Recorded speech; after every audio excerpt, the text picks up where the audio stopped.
as a network owner, if I'm getting 2 million people to watch this unscripted program versus 2 million people watching the scripted program and the budget is significantly lower, I'm going to keep investing in that unscripted program, Right. Than spending quadruple the amount on a scripted program, because there are a lot of hoops and hurdles that you have to go through.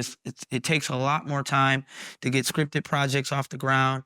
You got the unions to worry about. You got, the guilds to worry about, scripts and actors and, writers. And I mean, look, we appreciate the production value. I mean, I don't think that, folks will ever not appreciate, scripted, but I think that, reality unscripted is here to stay. And like I said, the numbers speak for itself, the budget speak for itself. You don't have to spend as much, but you can get a huge return. You pay X amount on a budget for unscripted, and you get all those millions of people to watch. You're great. So, and people love it. People like to be able to relate to certain folks and programs. They like to see themselves. There's something interesting about, watching someone in those vulnerable moments, or, certain storylines that you can relate to, or that you find entertaining. And so, people gravitate to it, and it's just continued to evolve over the years. And I think that, yeah, it's outperforming the scripted material, but I do think there's an appreciation that people have for the art of scripted, versus reality. It's like, fast food versus going and sit down at a 5-star restaurant. It's just but like I said, people want it. Steak and Shake is not the same as Ruth Chris. Right, but all right, but also people want, it's just where we are. People, like I said, everything is about convenience, choice, and control. People have an appetite. It's a very accelerated time. People want to they want it now. They don't want to wait. And reality is the quickest thing to kind of shoot and kick out. Versus scripted, you got to kind of wait, you got to write, it takes time. And so there's just a demand for content right now. And unscripted is it's just a lot easier to shoot and get off the ground, Convenience is a critical. Boston market just filed bankruptcy. Mm-hmm. It closed 100 stores around the country. Yeah. When the food was good, is nutritious, right. is healthy, is balanced. The problem is nobody can eat rotisserie chicken in the car. Right. No, that's real. There was no way to balance it and to function it out. Prince was one of my favorite artists. His last album tanked. And he was asked before his transition, why did he think it didn't do well? And Prince said, because he stopped listening to other artists. Mm. He was just listening to himself. Wow. In order to keep your edge and stay ahead, who else are you watching? Man, that is a great question. I'm trying to find that next trend, that next movement. Social media is huge, and we have a huge presence there. There's not any particular person that I'm really watching right now.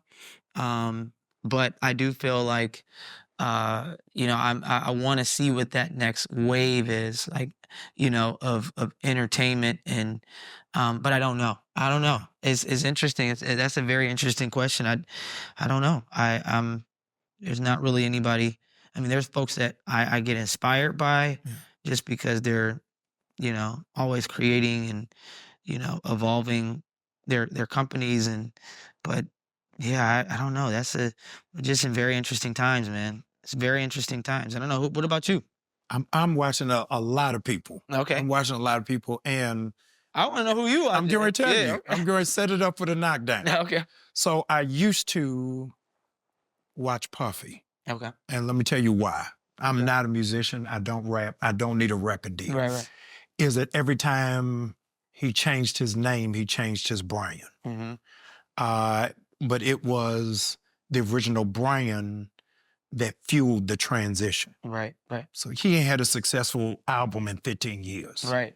But it is Right. out of the base of that he got Sean John. Mm-hmm. It's out of the base of that he got Sharrock. Right. You know what I'm saying? Right. No, So that's real. He's always evolved. Yeah, he's been so evolving. with every puppy changed every Olympic cycle. Mm-hmm. So every 4 years he reinvented himself, and the disconnect from it had to find a different moniker in order to do it. Mm-hmm. Prince did it, the artist formerly known as, and he went to a symbol. Most musicians who are in billionaire status and athletes who are in billionaire status did not make their money from their original brand. Right. They had to evolve it. So for me, the model was Bishop Jakes, who then went into film, went into books, went into conferences. We grew up as preachers' kids. Mm-hmm. He didn't build the empire selling cassette tapes. Mm-hmm. Right. So you have to figure out how it is that you multitask when the church will try to curse you to one gift. Mm-hmm.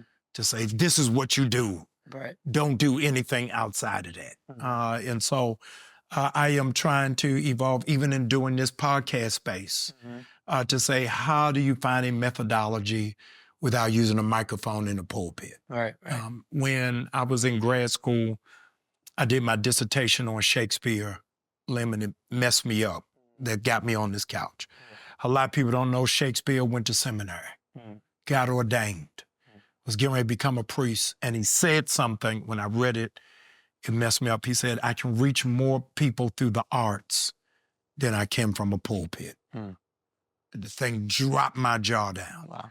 A lot of people don't know is that Shakespeare is the ghostwriter for the King James Bible. Right. That's hilarious. Yeah, so it is through the arts that he is able to do it. So in a culture that celebrates the creatives, and the church limb thinks to be a creative, you on the liturgical dance team. Right. That's hilarious. And that's the full extent of it. Right. That we got to figure out if culture changes every 4 years, church culture changes every 20. So the average church is 15 years behind, right? So our churches that we came out of, the denominations we came out of, 95%, Lim, 95% of Black churches are on Facebook. Right. 97% of Black churches don't have a TikTok account. That's crazy. So when you're talking about where's the disconnect from the generation, it's because we're 15 years behind. Right. So I'm trying to figure out if the church network is dead, TBN is dead. Yeah. No, that's real. And I think I think you're like the only one. You get it. Listen, we try. It's a nation that's coming through. Michael Todd is coming through, pushing the envelope. Keon is pressing the envelope. To do it, though, we're Malcolm Gladwell's outliers. And so I created something called remote control mentors. Remote control mentors are people who mentor you who you don't talk to.